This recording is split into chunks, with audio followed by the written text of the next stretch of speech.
This is the story of Ferdinand.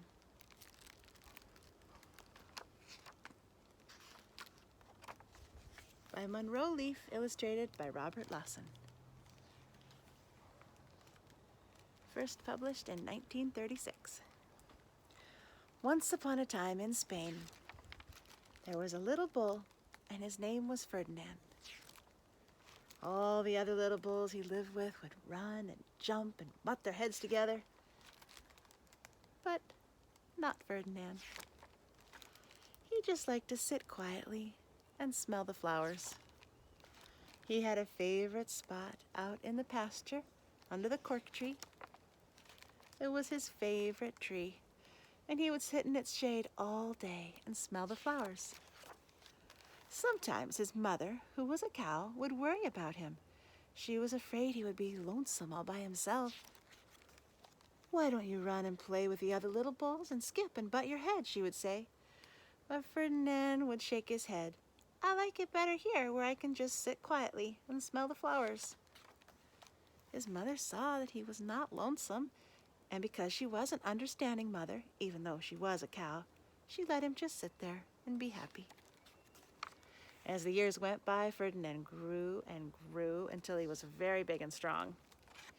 All the other bulls who had grown up with him in the same pasture would fight each other all day. They would butt each other and stick each other with their horns. What they wanted most of all was to be picked to fight at the bullfights in Madrid. But not Ferdinand. He just liked to sit quietly under the cork tree and smell the flowers.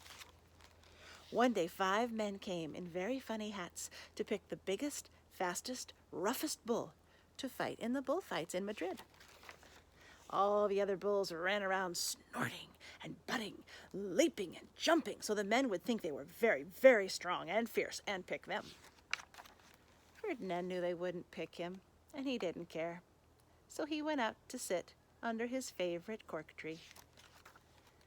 He didn't look where he was sitting, and instead of sitting on the nice cool grass in the shade, he sat on a bumblebee. Well, if you were a bumblebee and a bull sat on you, what would you do? You would sting him. And that is just what this bee did to Ferdinand. Wow, did it hurt! Ferdinand jumped up with a snort. He ran around puffing and snorting, butting and pawing the ground as if he were crazy. The 5 men saw him and they all shouted with joy. Here was the largest and fiercest bull of all, just the one for the bullfights in Madrid. So they took him away for the bullfight day in a cart. What a day it was! Flags were flying, bands were playing, and all the lovely ladies had flowers in their hair. They had a parade into the bull ring. First came the banderilleros with long, sharp pins with ribbons on them to stick in the bull and make him mad. Next came the picadores, who rode skinny horses, and they had long spears to stick in the bull and make him madder. Then came the matador, the proudest of all. He thought he was very handsome and bowed to the ladies. He had a red cape and a sword, and he was supposed to stick the bull last of all.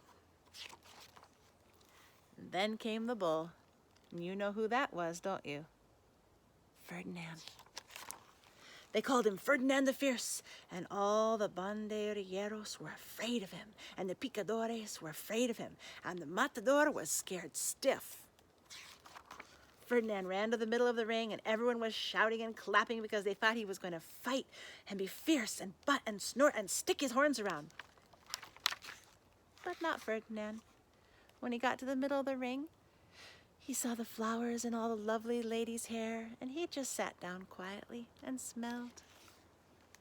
He wouldn't fight and be fierce no matter what they did. He just sat and smelled.